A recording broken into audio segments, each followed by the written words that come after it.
Donc, je crois qu'on va commencer, hein, si vous êtes prêts et que vous voulez bien. Donc, bonjour à toutes et à tous. Donc, merci donc encore une fois de vous être connectés à notre événement de ce jour aujourd'hui où nous accueillons pour le réseau des Alliances françaises USA le 510e sociétaire de la Comédie Française, Jérôme Pouli. Donc, moi, je me présente brièvement. Je m'appelle Charles Coulon. Je suis membre du conseil d'administration de la Fédération des Alliances françaises USA. Et je suis aussi vice-président de l'Alliance française de DuPage, qui est située à une quarantaine de kilomètres à l'ouest de Chicago, dans l'Illinois. Donc, voilà, donc on a quelques petits slides, donc quelques rappels de quelques événements culturels qui vont venir très bientôt, là, courant du mois de mai-juin.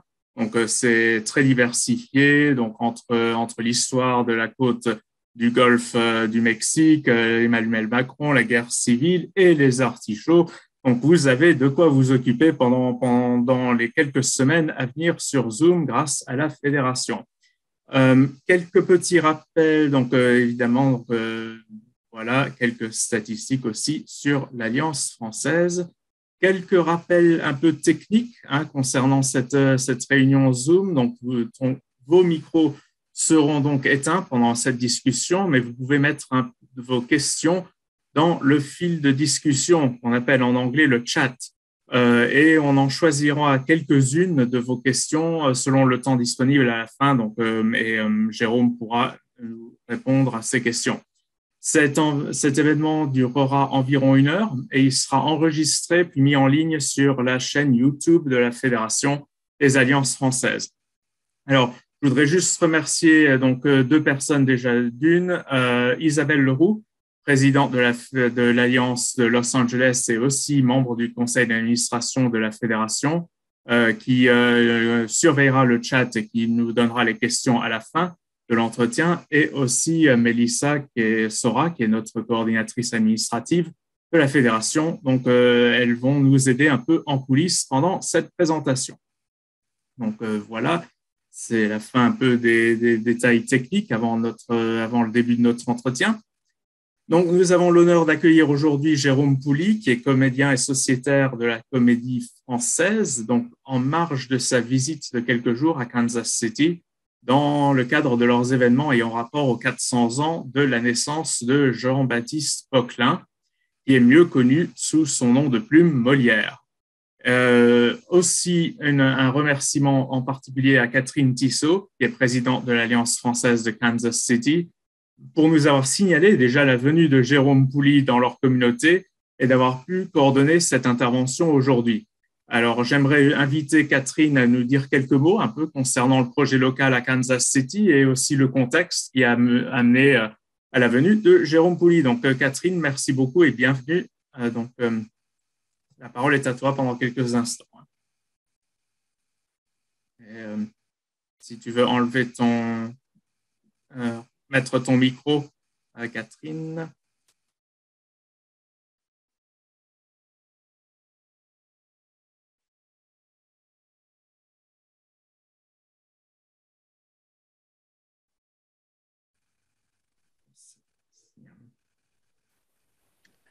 Mais, merci ok, c'est bon, on t'entend. Merci de nous avoir donné la parole. Et merci Charles. Bonsoir à tous. Et pourquoi cette conférence aujourd'hui à Kansas City avec Jérôme Pouli, 510e sociétaire de la Comédie Française? Tout a commencé il y a 4 ans, lorsque un groupe d'intellectuels du monde du théâtre de Kansas City a émis le rêve de faire de Kansas City the place to be pour fêter les 400 ans de la naissance de Molière. Et c'est ainsi qu'un festival est né, Kessi Molière 400 en 2022. Et par un enchaînement de hasards, de rencontres et de chance sans doute, Jérôme a accepté ce projet fou d'écrire une pièce et de venir la jouer en français à Kansas City, une ville qui a des origines françaises mais qui a peu de francophones, autour de notre auteur vedette de l'année, Molière. Et c'est là que l'Alliance française de Kansas City est intervenue, parce que nous sommes devenus le producteur de M de Molière, un one-man show écrit et interprété par Jérôme Pouli et joué en première mondiale, qui a été joué en première mondiale ce week-end. Donc, ce fut une aventure de 6 mois avec beaucoup d'échanges dans ce processus de création, de production à distance, avec de grandes incertitudes liées au contexte de Covid, le contexte sanitaire. Et puis, un voyage long parce que nous sommes loin. Et Jérôme joue tout le temps, donc il a pu venir 4 jours. Il est venu pour 4 jours à Kansas City. Et en fait, c'est encore aujourd'hui une grande aventure, un défi partagé entre autres avec Nathalie, qui à côté de nous, qui est l'épouse de Jérôme, et puis d'autres bons génies qui se sont penchés sur le berceau de M de Molière, avec souvent un enthousiasme plus que débordant, n'est-ce pas?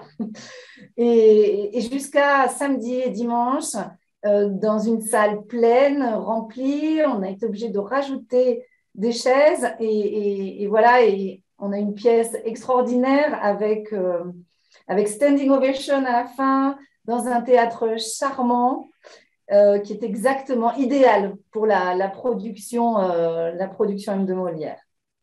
Voilà, donc c'est un immense bonheur pour moi et pour toute l'équipe de l'Alliance française de Kansas City, de partager un petit peu plus tard 1 minute et demie du spectacle de la pièce M de Molière. Et puis aussi, c'est un grand bonheur de laisser la parole à Jérôme. C'est un vrai personnage, donc je suis sûre que vous tomberez vous aussi sous son charme.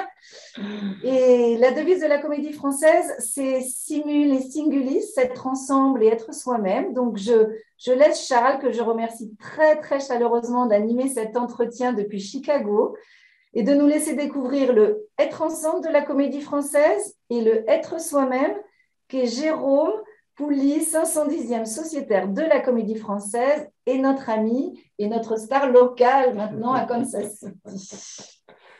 Voilà. Ben merci beaucoup Catherine pour ces quelques paroles et cette introduction.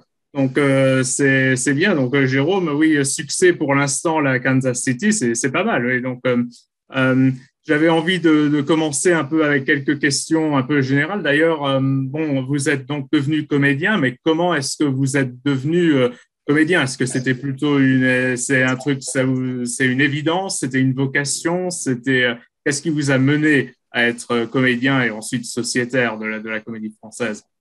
En fait, c'est souvent pour beaucoup la même chose. Généralement, les acteurs ont toujours été un peu cancres à l'école. Et la seule manière de sortir un petit peu du lot et de ne pas se faire taper dessus, c'est de faire rire ses camarades. Et j'ai senti assez rapidement que je portais une attention particulière.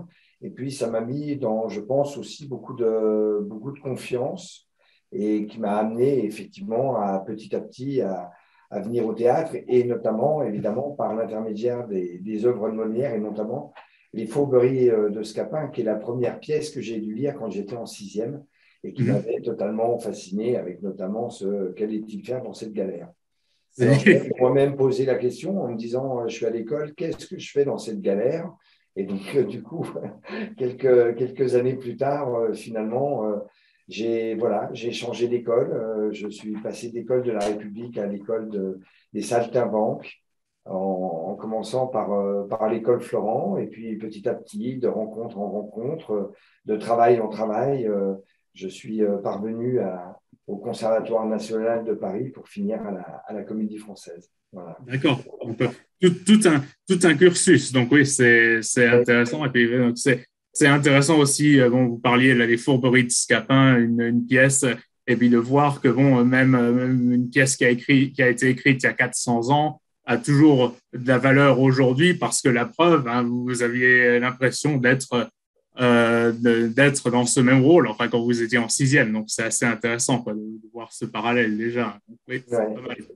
Et puis, alors, bon, je suis sûr que certains là parmi nous là ce soir se demandent, mais au fait, sociétaire de la Comédie Française, qu'est-ce que ça signifie et pourquoi on vous appelle un sociétaire plutôt qu'un comédien, plutôt qu'un acteur de la Comédie Française? Est-ce qu'il y a une symbolique derrière? Il y a une grosse symbolique, mais pour la faire très courte, même si je développerai un petit peu après. Ouais. En fait, l'idée, c'est que je suis le 510e arrière-petit-fils de Molière. Donc, je suis dans sa ligne directe. Et ce n'est pas du tout par prétention, c'est vraiment inscrit dans les tablettes et dans le registre de Lagrange, dont le premier sociétaire a été effectivement Molière, alors que la Comédie Française a été créée 7 ans après sa mort. Donc, on est voilà, des espèces de dépositaires de la mémoire de Molière et on en est très fiers. Alors, comment on devient sociétaire? Au départ, déjà, on ne rentre pas dans cette maison en déposant son CV. Généralement, on est repéré par l'administrateur du théâtre, par des acteurs qui font déjà partie de la troupe. Et puis, le nom est évoqué. On fonctionne encore à la Comédie Française parce que la Comédie Française, c'est une troupe de 60 acteurs qui font plus de 900 levées de rideau par an, qui jouent à peu près une quarantaine de pièces. Et en fait, on est encore dans un principe presque d'emploi. C'est-à-dire que, comme à l'époque, d'ailleurs, on avait l'emploi du jeune premier, l'emploi de la jeune première, l'emploi du paysan, l'emploi, voilà. Et parfois, dans une troupe comme celle-ci, avec autant de pièces qui se jouent tous les ans, on a besoin d'emploi.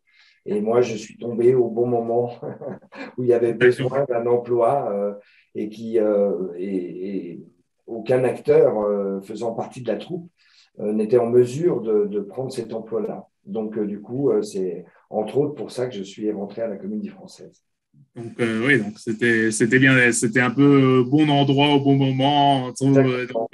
Oui, donc, et puis après, le reste est venu après, oui, donc progressivement. Donc, alors bon, cette Comédie Française, donc en fait, c'est une maison, mais apparemment, donc c'est aussi une genre de famille, si on veut, parce que si on, là, vous disiez que vous êtes le 510e arrière-petit-fils, si on veut, de cette lignée de Molière. Donc, bon, c'est sûr que ça doit être comme une genre de grande famille, de grande maison. Est-ce que, donc, si on allait visiter aujourd'hui la Comédie Française, est-ce que, donc, il y a, si on va dans les coulisses, est-ce qu'on retrouverait des éléments même qui datent de l'époque de Molière, etc. Enfin, faites-nous un peu rentrer un peu dans quelques détails des coulisses, si on veut. Alors,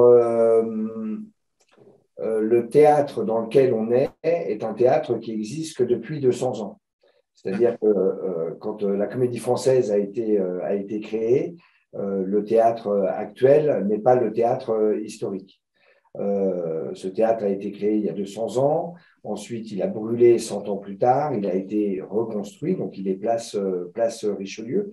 Et après, vous avez l'un des éléments certainement les plus anciens que vous allez pouvoir retrouver à la Comédie Française, c'est le soi-disant fauteuil de Molière, le fauteuil du malade imaginaire, dans lequel donc il a terminé sa vie, en fait, même s'il n'est pas mort sur scène, mais bien chez lui. Mais c'est certainement l'un des objets le plus ancien qu'on puisse avoir de Molière, avec une montre, me semble-t-il, et je crois il doit y avoir une plume, mais elle n'est pas réellement authentifiée. Après, on a une richesse absolument incroyable à la Comédie Française avec des œuvres notamment picturales. On a beaucoup de tableaux et on a aussi beaucoup de livres et d'éditions, mais qui ne datent pas non plus de l'époque de Molière. Mais c'est assez riche. Et j'imagine une énorme armoire de costumes et d'effets, de décors de scène, et puis quelques-unes qui sont peut-être un peu d'époque, et puis d'autres un peu plus contemporaines, j'imagine. Oui. Alors ça, c'est tellement important, la collection des costumes à la Comédie Française, puisque je crois qu'on n'est pas loin de plus de 50 000 costumes. Donc, ils sont mis dans une banque qu'on appelle une banque de costumes, mais c'est comme les coffres-forts, Oui. voilà, qui sont protégés, effectivement. Et je crois que les costumes les plus anciens doivent dater quasiment de la Révolution. Évidemment, c'est des costumes qu'on ne peut absolument pas du tout mettre, Oui. qui sont protégés. Mais moi-même, je porte là en scène des costumes qui ont déjà aussi 20 ans. Alors, ça paraît peu par rapport évidemment à 1680, mais c'est très émouvant, par exemple, de porter des costumes de camarades d'ailleurs qui ont joué avec moi. Et voilà, et j'ai eu l'occasion de porter aussi des costumes qui dataient de 1970 ou 1950, et avec encore le nom de l'acteur inscrit, puisqu'il était dépositaire en fait et du personnage et donc du costume, puisque tous les costumes à la Comédie Française sont faits sur mesure. Très bien. Et puis là encore, ça montre bien cette lignée, quoi, qu'il y a une descendance, un peu, oui, comme on verrait dans une famille où les vêtements parfois sont passés de génération en génération. Donc, c'est un peu Ouais. le même genre de principe, quoi. Donc, Ouais, ouais. Et d'ailleurs, quand je vais au travail, je dis je vais à la maison. Alors, c'est très étrange en étant moi-même à la maison de dire je vais à la maison, mais c'est l'autre. donc, donc, vous avez fait du télétravail avant l'heure, si je peux Ouais. dire. Voilà, exactement. Donc, mais en tout cas, donc on parlait là un peu au début. Donc, bon, vous avez eu votre première introduction, si je veux dire, à Molière, donc en sixième, donc avec les fourberies de Scapin. Donc, bon, ça fait donc déjà un petit moment que ça fait partie de votre vie. Et vous avez joué à peu près combien de rôles des pièces de Molière? Alors, je crois que j'ai joué à peu près une douzaine de pièces de Molière. Et donc, ça doit faire pas loin de 12 rôles du coup. Mais il y en a certains où on a doublé les rôles. Parfois, on double les rôles quand les rôles sont un peu petits ou qu'on n'a pas assez d'acteurs. On peut être amené effectivement à doubler les rôles. Mais voilà, mais j'ai fait des très très belles pièces comme Amphitryon, Le bourgeois gentilhomme, Georges Dandin, etc. etc. Mhm. Et, Ouais. et Molière est inépuisable. C'est-à-dire que par exemple, j'ai fait Amphitryon dans deux mises en scène différentes, en jouant une fois Mercure, une fois Amphitryon. Et, et c'est incroyable parce que la première fois que je l'ai joué, je pensais avoir eu une lecture de la pièce. Et puis finalement, de l'avoir joué une deuxième fois, mais dans une autre mise en scène et avec un autre personnage de la même pièce, à ce coup de voir effectivement euh, que le point de vue était différent, mais tout aussi juste que l'autre. Il n'y a pas de. D'ailleurs, on ne cherche pas forcément à être juste, on cherche à être vrai dans Mhm. le théâtre de Molière, parce que c'est l'exigence qui impose. Et quelque part aussi chercher les perspectives un peu différentes sur une même pièce ou sur un même personnage. Il y a des tas de perspectives différentes de ce point de vue-là. Donc, oui, Ah c'est. ouais, mais c'est inépuisable et c'est pour ça qu'il se joue depuis sa création, quoi. Et C'est, j'imagine que nombreuses seraient les personnes qui diraient que bon, bah, des pièces qui ont été écrites donc, il y a 400 ans, 350 ou 400 ans, restent toujours très d'actualité. En fait, si on prend pareil. Charles nous a quittés. Charles, où êtes-vous? Je ne sais pas ce qui s'est passé à Charles. Je ne sais Ouais. pas. Mm. En tout cas, j'en profite du coup pour dire bonjour à tout le monde. Voilà. C'est chouette que vous soyez autant. Bonjour, bonjour, bonjour Patricia, bonjour Mélanie, bonjour Galina, Laïd, Donna, Félicia. Oh là là là là, c'est incroyable. Nancy, Suzanne, Virginie. Carole, Virginie, Oui. Alan and Jerry. Hello, hello. Hello, Charles a Jacques. un problème de connexion, je pense, hein. Bah, du coup, peut-être qu'on Bah, peut. Jérôme, vous pouvez peut-être nous il y a dire, une- puisqu'on parlait de vos rôles Oui. à la Comédie Française, est-ce que c'est vous qui choisissez ou est-ce qu'on vous propose tous les ans un certain nombre de rôles? Est-ce que vous pouvez être force de proposition et dire, ah, moi vraiment, j'aimerais beaucoup jouer ce rôle et voilà, comment ça se passe pour le choix des rôles et le choix de la mise en scène? Est-ce que c'est collégial tous ensemble ou est-ce que vous avez force de proposition? Non, alors généralement, c'est l'administrateur, effectivement, qui décide de la programmation théâtrale. Après, on a au sein de la Comédie Française un bureau de lecteurs. Donc, on lit à peu près 300 pièces par an. Sur les 300 pièces, donc pièces généralement contemporaines, mais ça peut être aussi des pièces plus anciennes. Parmi celles-ci, effectivement, quelques-unes vont être sélectionnées et proposées à l'administrateur pour être montées, mais généralement, c'est l'administrateur qui décide de sa programmation artistique. Après, on peut toujours lui souffler un mot, hein. C'est pas du tout quelqu'un qui est renfermé dans son bureau et au contraire, il a énormément de contact avec la troupe et en permanence. Et donc, on peut très bien lui dire, ah tiens, moi j'aimerais bien jouer, voilà, en attendant Godot, par exemple, je rêverais de jouer ça. Et peut-être qu'il le met dans un coin de sa tête et qu'à un moment donné, il se dit, ah bah tiens, ce serait intéressant. J'ai trouvé le metteur en scène, par exemple, qui serait en mesure de pouvoir monter cette chose-là. Mais après, c'est plein de choses qui s'imbriquent les unes dans les autres, c'est-à-dire que l'administrateur se crée effectivement une programmation, soit une programmation de pièces, soit une programmation de metteur en scène. Et une fois qu'il a invité les metteurs en scène, il peut leur demander, il peut leur laisser carte blanche en leur disant, voilà,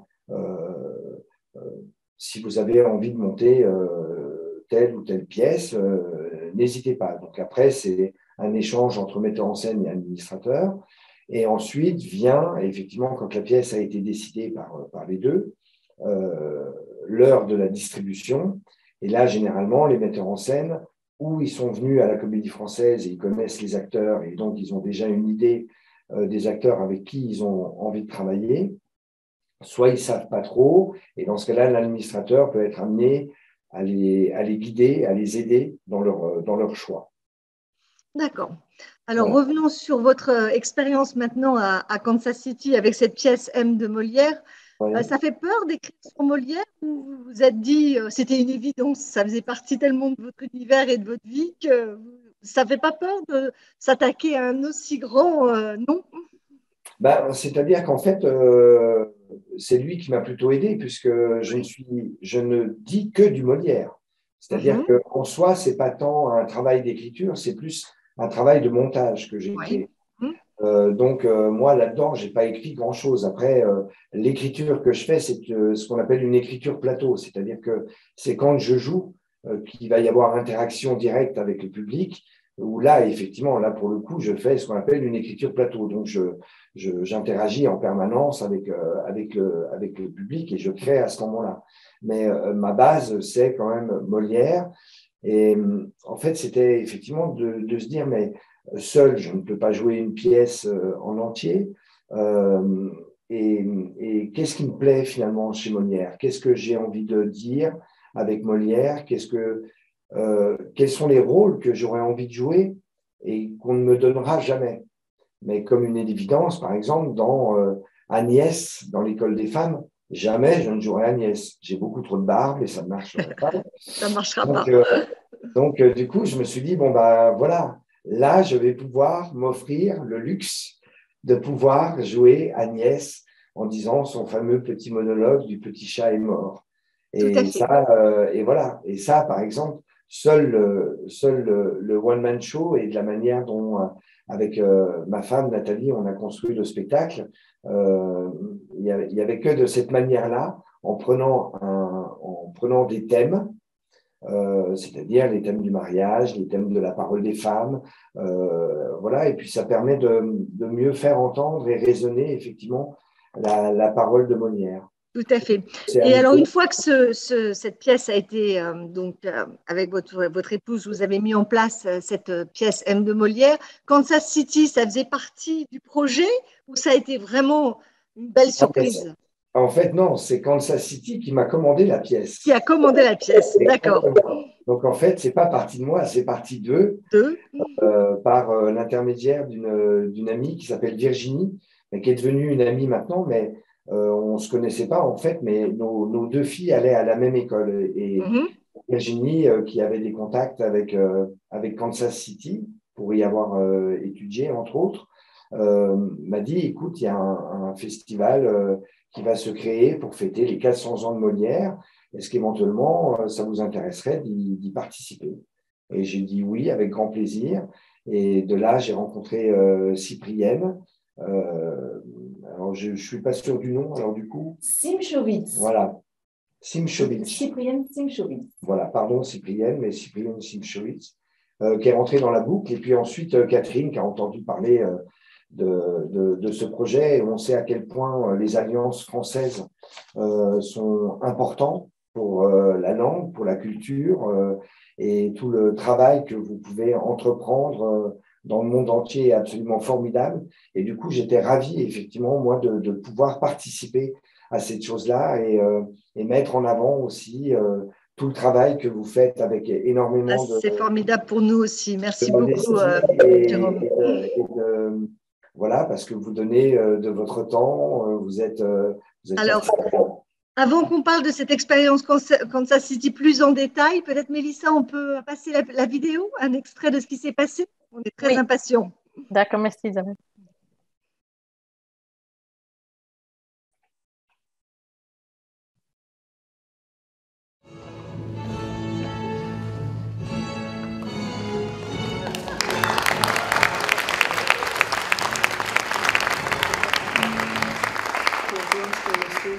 The liberty to sing and deafen me in this matter. Excuse me, I don't speak English very well, so if you repeat. Who's there? Plus honnêtement. Tirez, tirez, ou bien je vous assomme.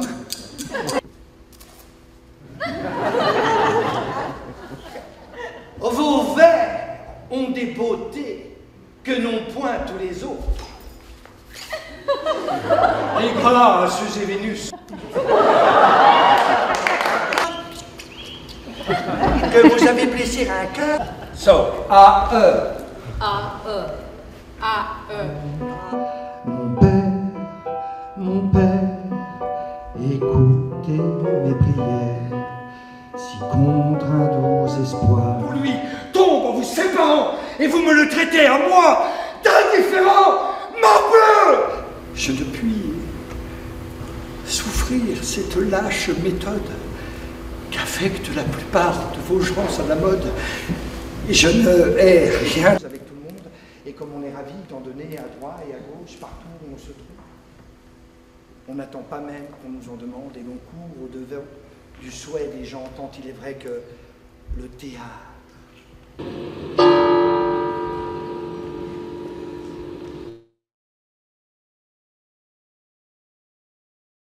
Merci Mélissa pour cet extrait. Alors bien sûr, on est très jaloux maintenant. On voudrait nous aussi accueillir cette pièce aux États-Unis. Est-ce qu'il y a des dans les autres villes, il y a des projets?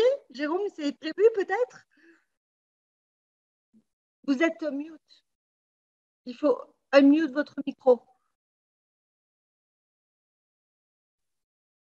Voilà, c'est bon. Merci Mélissa. Alors oui, donc je disais, on est très jaloux, bien sûr.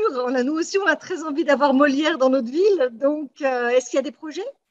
Ah ben, moi, ça dépend de vous, en fait. Nous, la balle est dans notre camp.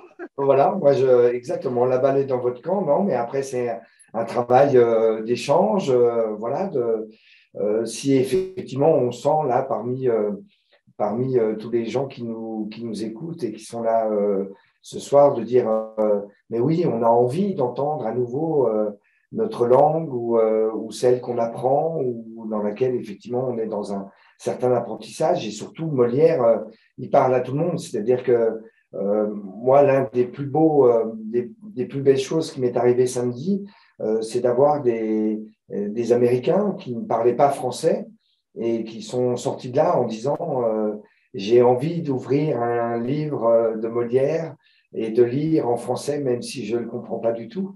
Donc ça, c'est extrêmement riche et touchant. Donc moi, j'ai appris autant qu'eux ne peuvent apprendre. Oui, c'est ça. Vous avez remarqué est-ce que c'est un public différent?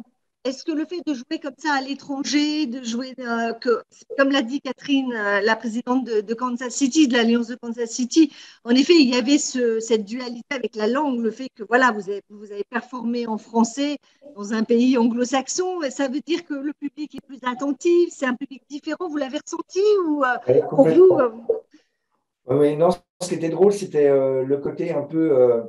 je ne sais pas si vous connaissez ça en France, mais enfin aux États-Unis, ce qu'on appelle le deuxième effet qui se coule. Ah oui. Vous voyez ce que je veux dire? C'est-à-dire qu'il y a le premier effet oui. qui fonctionne, Et puis, évidemment, entre ceux qui parlent français, donc qui comprennent tout de suite, et ceux qui mettent un petit bout de temps avant de comprendre, fait qu'on a le deuxième effet qui se coule. Donc, c'était très drôle parce que je jouais en permanence en ricochet, si vous voulez. Et puis effectivement, le public, en l'occurrence américain, est très joueur. Oui. Même pour les Français qui sont aux États-Unis depuis longtemps, on sent qu'ils ont pris aussi de cette culture-là américaine, où on sent le public qui est très joueur, qui a très envie, qui est tout de suite OK, partant, open. Et ça, c'était très, très agréable pour moi, surtout sur un spectacle comme ça qui demande autant d'interactivité. Je suis entièrement d'accord avec vous. Moi qui suis française, qui vis aux États-Unis depuis longtemps, je trouve que c'est un excellent public, le public américain. Donc, absolument joueur et toujours dans l'interactivité. Enfin, voilà, et quand il participe, il participe. Et c'est toujours très positif et très… voilà. Et c'est vrai que nous, bien sûr, à l'étranger, on est très demandeurs de ce genre de spectacle. Donc, quand on y assiste, on est encore plus avec vous, si je puis dire. On vous soutient encore plus. Il y a des projets en France pour faire tourner la pièce, par contre? Oui, je pense que ça va se mettre en place d'ici quelques mois, mais j'avais vraiment envie de donner la primeur déjà à Kansas City et puis aux alliances françaises. Et voilà, mais je pense qu'il y aura… Parce que j'ai vu dans le chat des gens qui demandaient, nous allons voyager en France cet été, est-ce que la pièce tournera cet été en France? Donc… Alors, elle va se jouer qu'une fois à Dôme, mais j'ai eu un autre seul en scène qui s'appelle La cuisine des auteurs. La cuisine des auteurs. Voilà. Et là c'est une espèce de show théâtral culinaire où je cuisine en direct pour les gens, qu'avec les produits locaux dans les endroits où je me trouve, avec ma petite caravane. Et je parle de la gastronomie à travers la littérature française. D'accord. Voilà. Ok, très bien. Et ça sera aussi cet été en France. Exactement, tout à fait. La cuisine des auteurs, voilà. Donc là, vous avez ce projet et quand on est comédien, est-ce qu'on a déjà en tête le prochain projet? Est-ce qu'on sait déjà vers quoi on va s'orienter? Est-ce que quand on est au théâtre, on pense aussi au cinéma? Est-ce on peut faire les deux? D'ailleurs, quand on est sociétaire de la Comédie Française, j'ai entendu le nombre de représentations que vous avez dit par an que la Comédie Française propose. Je me dis, vous devez être très occupé. Oui, c'est pas toujours évident parce qu'effectivement, on va jouer à peu près chacun environ 200 fois ou 250 fois dans l'année. Donc, ça prend beaucoup, beaucoup de temps.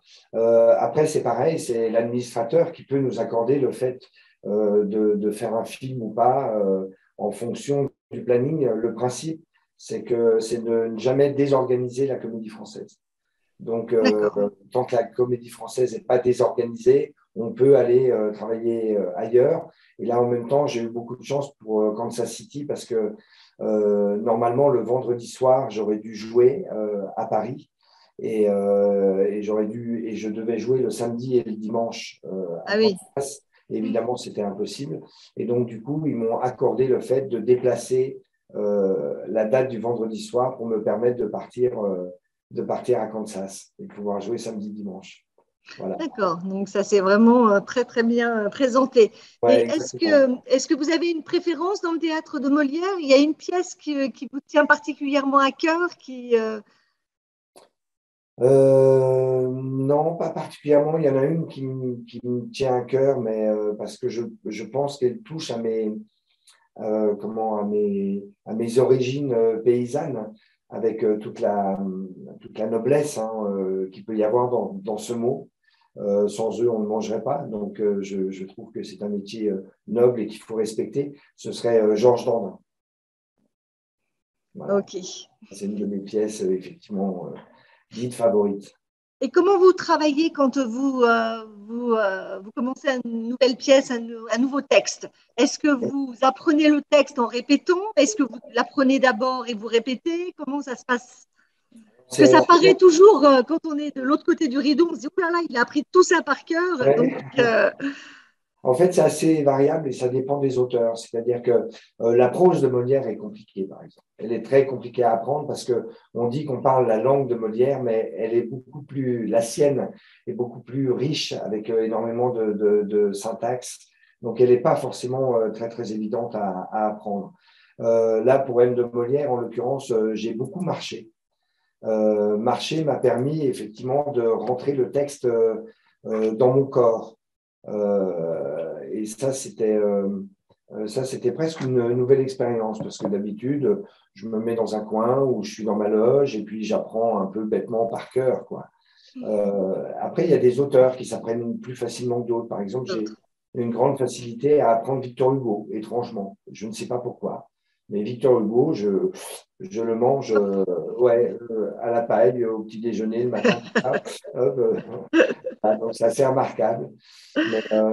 Mais voilà, en fait, moi, je n'ai pas réellement de méthode. Mais ça demande en fait surtout de la régularité. J'ai deux questions dans le chat, Jérôme. Une on en a déjà parlé, mais une personne qui nous demande, redites-nous qui n'a pas bien compris, quels sont, entre guillemets, les devoirs d'un sociétaire. Sociétaire, ça vous engage en quoi? Ça veut dire… C'est parce qu'en fait, c'est pas qu'elle n'a pas bien compris, c'est que j'en ai pas parlé. Alors voilà, alors ça serait intéressant de nous dire les devoirs et vous avez le droit, est-ce que vous avez le droit de jouer dans d'autres pièces? Est-ce que vous avez le droit de jouer en dehors de la Comédie Française, de faire du cinéma? C'est quoi les plus et les moins d'être sociétaire? D'accord. Alors, la Comédie Française, en fait, en soi, c'est une troupe. Dans cette troupe, il y a effectivement deux sortes de comédiens. Il y a les pensionnaires et les sociétaires. Ce qui va se jouer, c'est que les pensionnaires ont des contrats d'1 an renouvelables, mais renouvelables à vie. C'est-à-dire que ça peut durer, ils peuvent avoir un contrat tous les ans, être renouvelé. Le sociétaire, lui, a été déjà à la base pensionnaire et il va rentrer dans ce qu'on appelle la Société des comédiens français, qui est le cœur même en fait de la Comédie Française. Il faut savoir que si jamais cette société est dissoute, la Comédie Française n'existe plus. En fait, le socle de la Comédie Française, c'est la Société des comédiens français. D'accord. Les sociétaires vont nommer effectivement des pensionnaires pour devenir sociétaires. Il n'y a pas de règle. Ça peut être au bout généralement, c'est quand même un minimum de 4 à 5 ans, mais ça peut être même au bout de 17, 18 ou 19 ans. Il n'y a pas de règle pour passer sociétaire. Il y en a qui ne le seront jamais. Il y en a qui, du coup, partent avant parce qu'ils se disent, bon, bah, si je ne suis pas sociétaire, qui est un peu être inscrit comme ça dans le marbre, j'ai envie de prendre mes aises ailleurs. Et puis, la Société des comédiens français, elle est le garant du théâtre tel qu'on veut le faire. Et ce n'est pas seul l'administrateur qui va décider, effectivement, et pouvoir faire un peu tout et n'importe quoi. D'accord. Donc, on est aussi là on est une espèce de garde-fou, si vous voulez. Entendu. Il y a pas mal de questions dans le chat, je vois. Également, quand vous jouez une pièce, est-ce que vous avez un remplaçant? Si vous étiez malade ou autre, est-ce que c'est prévu?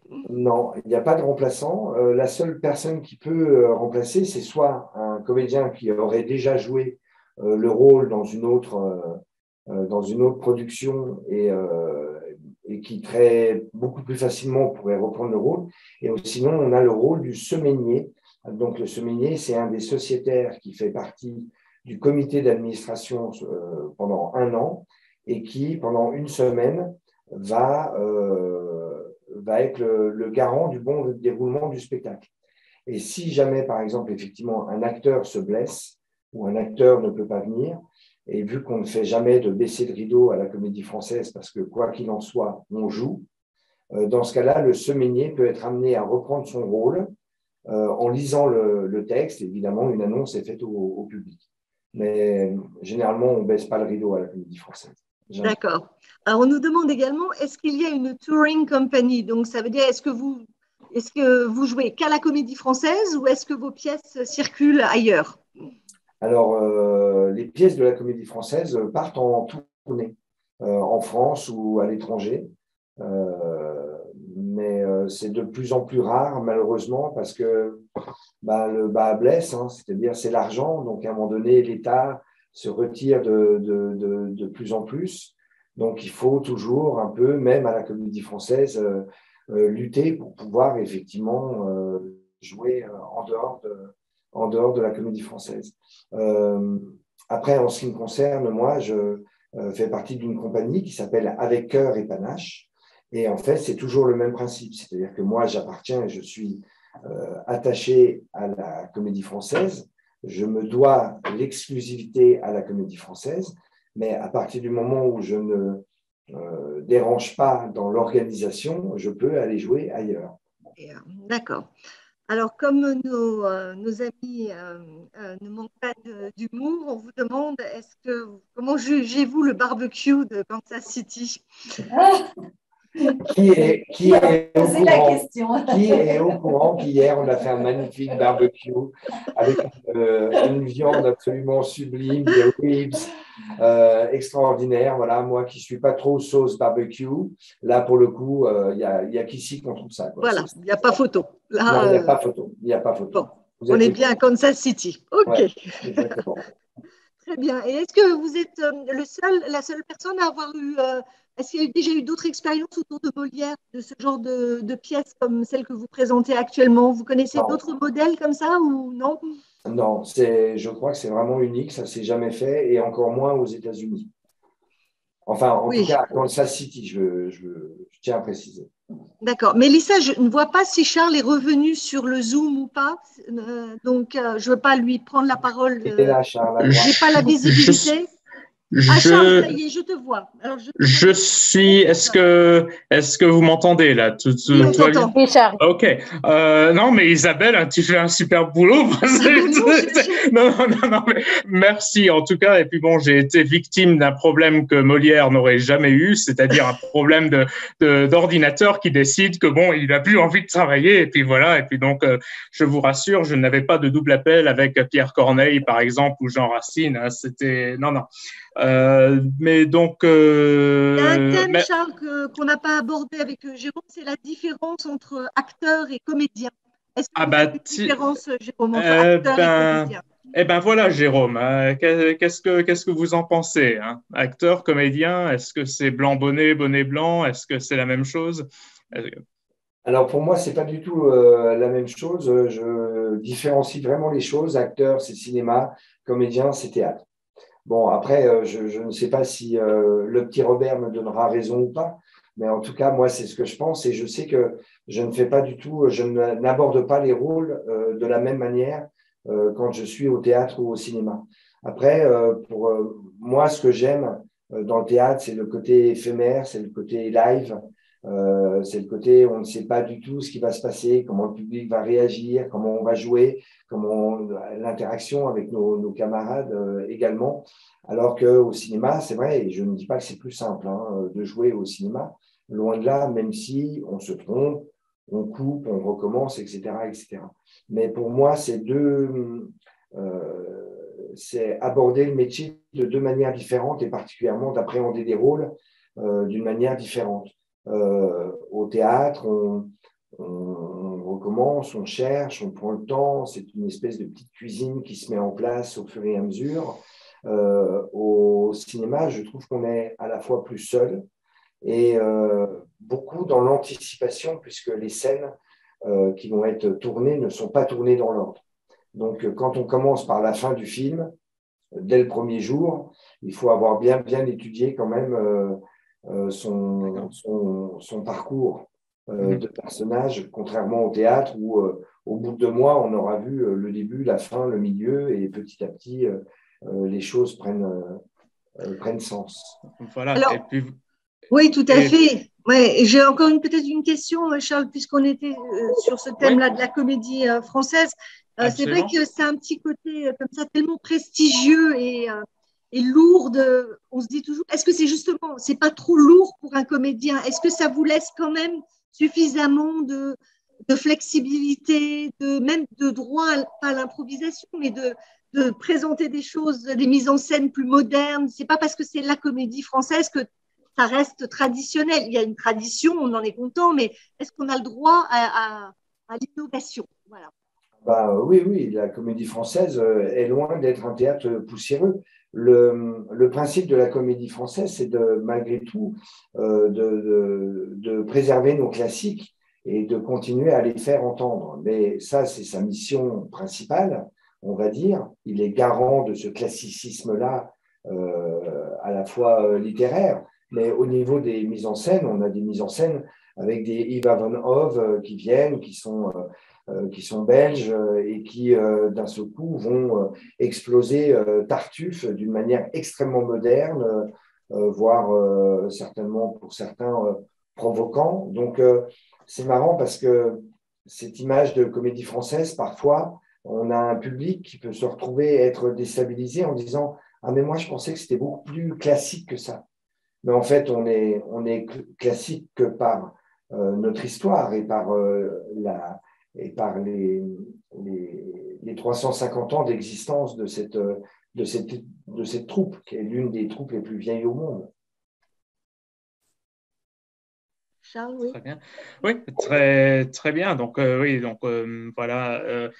Je ne sais pas, évidemment, peut-être, je m'excuse si je vais faire des doublons parce que, évidemment, j'ai eu une période de déconnexion, donc je m'en excuse encore une fois.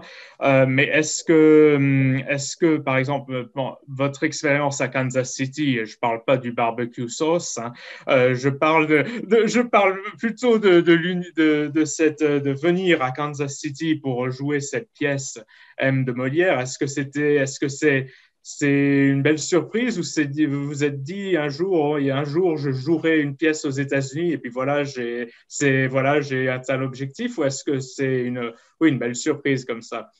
Alors, la question n'a pas été posée de la même manière de la part d'Isabelle, mais Oui. toujours est-il que non, c'est une vraie surprise.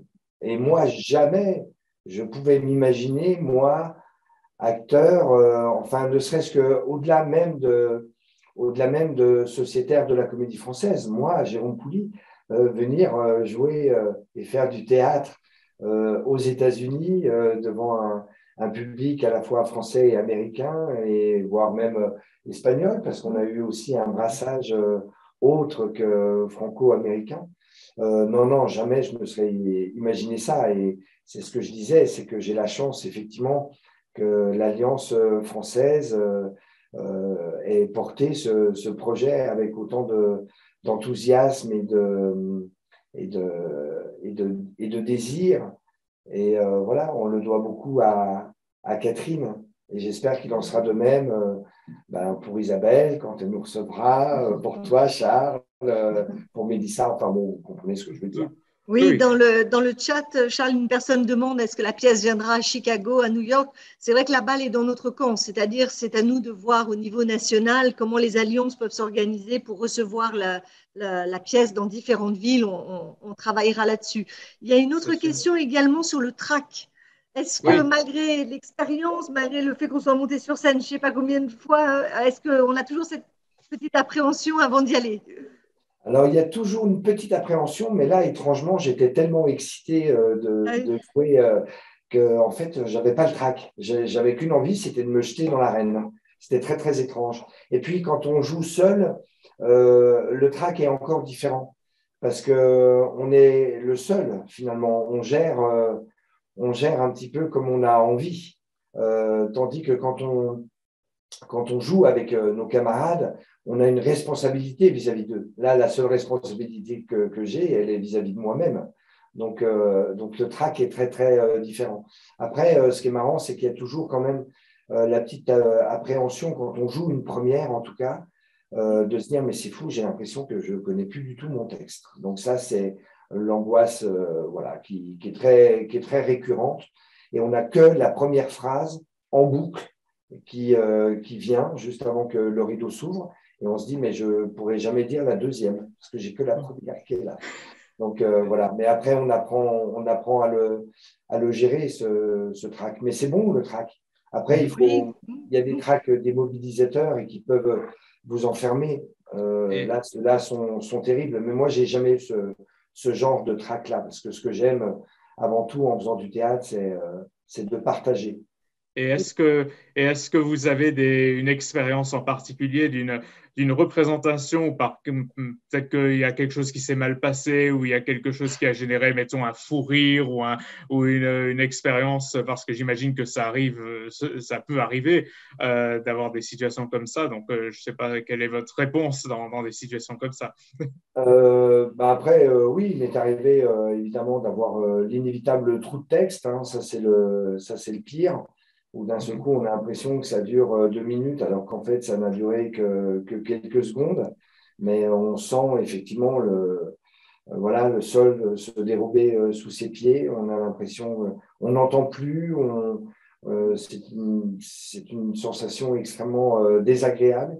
Et on a toujours peur, enfin, on n'y pense pas heureusement avant de jouer, d'avoir ça. Mais donc ça m'est arrivé, mais c'est plus par rapport à Molière, puisqu'on est un peu dans le thème Molière. Je jouais une pièce qui s'appelait donc Amphitryon, je jouais le rôle de Mercure, et c'est un Russe, Anatoly Vassiliev, qui a mis cette pièce en scène.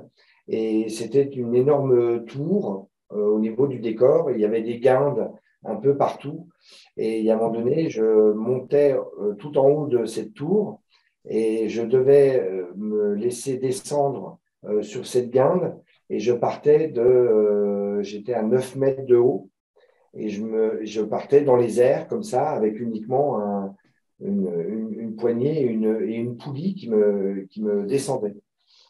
Sauf qu'un jour, en descendant, cette poulie s'est décrochée du fil, et je suis resté suspendu à 6,50 m du sol. Et j'avais très, très peur, évidemment, parce qu'il y avait les 2 roues de la poulie, j'avais évidemment extrêmement peur que la deuxième vienne se décrocher. Et là, c'est le régisseur plateau, ils étaient 3 ou 4 machinistes qui ont réussi à me descendre. En fait, ils ont été contraints de décrocher la gamme qui me tenait. Donc, je fais quand même, à l'époque, je ne faisais pas ça, mais je devais faire quand même pas loin de 85 kilos. Et tous les 4 m'ont descendu petit à petit en faisant attention que cette fameuse petite roue, voilà. Et je pense que je n'ai jamais eu aussi peur de ma vie. J'imagine. Sauf que le lendemain, on la rejouait. Ah oui. Et là, c'est vraiment la montée en haut de la tour et se relancer, ce n'est pas une chose évidente. Mais c'est comme le cheval, hein. Il paraît que quand on tombe, il faut remonter dessus. Monter tout de suite, c'est ce qu'on dit, oui. C'est clair, oui. Et est-ce qu'il y a eu des moments peut-être dans votre carrière qui ont généré par exemple des fous rires, ou des moments où on oublie un texte, où il y a quelque chose qui arrive et puis on a un fou rire sur scène ou quelque chose comme ça? Ça m'est arrivé dans une pièce de Feydeau avec un camarade qui s'appelle Thierry Ancis. C'est sociétaire aussi de la Comédie Française. Et on est arrivé sur la fin de la pièce, et il était censé rentrer avec son costume et un œil au beurre noir. Et en fait, quand il est rentré, vu que c'était la dernière et que c'est un acteur très physique et que généralement il a tendance à râper très facilement ses costumes, là il est rentré et en fait il avait découpé tout en lambeaux, son costume. Et là, ça a été absolument irrépressible. J'ai eu du mal vraiment à finir de pouvoir dire mon texte. Mais ce qui est extraordinaire dans ces moments-là, quand ils sont pas du tout, quand ils sont extrêmement spontanés, parce qu'il y en a qui peuvent aller chercher le fou rire pour aller chercher le public, mais là, c'était pas du tout mon cas. Et là, le public s'en donne à cœur joie, parce qu'ils sont l'acteur qui fait tout son possible pour pouvoir continuer, alors qu'en fait, le rire intérieur est tellement important qu'on balbutie, et puis là, le public finit par vous embarquer parce qu'il rit lui-même de cette chose-là. Il y a une autre question dans le chat, je pense que c'est de toute évidence quelqu'un qui a assisté à la pièce, qui dit « Vous avez chanté Mon père, est-ce que vous chantez souvent ?» Je ne chante pas, non. Non, je ne chante pas. Et ça a été écrit par ma petite nièce Julia. Voilà, mais c'est dans la pièce. Oui, c'est dans la pièce. C'est dans la pièce, c'est ça. Ouais. Voilà. Et si on pense aux jeunes générations, est-ce que vous avez l'impression qu'il y a la relève? Est-ce que Molière, ça attire toujours les jeunes générations? Est-ce que vous voyez toujours des jeunes intéressés par les textes de Molière, Là, on a l'avantage d'avoir les 400 ans. Alors, du coup, Molière se joue beaucoup et dans des formes très diverses. Et je pense que là où c'est bien, c'est qu'effectivement, les jeunes qui pouvaient être un peu hermétiques, finalement, vont voir et s'aperçoivent à quel point Molière est moderne. Et c'est ce que le spectacle M de Molière aussi dénonce, mais sans péjoration, évidemment, mais voilà, de montrer à quel point, effectivement, pardon, excusez-moi, j'ai un chat dans la gorge. Un chat dans la gorge, oui, exactement. Mais c'est de voir à quel point, effectivement, Molière résonne. Et je pense que beaucoup de la jeune génération, effectivement, qui pouvait être un peu en recul par rapport à ça, s'aperçoivent finalement que c'est une littérature dont ils doivent s'emparer. Et quel serait justement pour ces jeunes générations, si vous aviez un conseil en particulier à donner à quelqu'un qui s'intéresse à devenir comédien ou acteur, lequel serait-il? Quel serait ce conseil? D'être curieux avant tout et de s'intéresser à toutes les formes d'art. C'est-à-dire que faire du théâtre, c'est pas uniquement de lire des livres, c'est d'aller aussi dans les musées, c'est de regarder des peintures, des sculptures. Il faut être, pour enrichir son art, il faut s'enrichir de l'art des autres. Ça, c'est certainement le premier conseil que je donnerais. Et d'être dans la curiosité et l'ouverture maximale et d'aller voir toute forme d'art, que ce soit le théâtre, la musique, la danse, pour s'enrichir. Merci beaucoup, Jérôme. Je ne vois pas d'autres questions dans le chat de mon côté. Charles, je te laisse conclure. Oui, je vais donc encore une fois, merci beaucoup à Jérôme pour cette intervention. Et puis merci à tout le monde qui s'est connecté pour cette séance-là. Et puis vous avez tous contribué, pas mal de questions. Un énorme merci à toi, Isabelle, d'avoir assuré la relève à la dernière minute comme ça, alors que bon, j'avais des problèmes techniques de mon côté. Donc, un énorme merci à toi. Et puis, voilà. Et on espère vous revoir. Et puis, merci Catherine. Merci Catherine. Je suis revenu à l'écran. Donc, merci à toi pour toute ton aide pour ce projet. Hein. Et donc, bonne continuation à vous à Kansas City pour la suite de tous les événements. Donc, 400 ans Molière dans Kansas City. Donc, en espérant que ça continuera bien. Et puis, donc, bonne soirée à vous toutes et tous sur cet événement de ce soir. Et puis, donc, allez lire du Molière ce soir avec un bon verre. Voilà, tout ça, ça fait du bien. Voilà. Exactement, ouais. Tout à fait. Et ce qu'on voudrait faire, c'est, je crois que Mélissa, tu peux ouvrir les micros. Donc, si vous voulez faire l'applaudissement à la fin du spectacle, vous pourrez le faire. Vous avez, je crois, l'option maintenant de vous mettre off mute.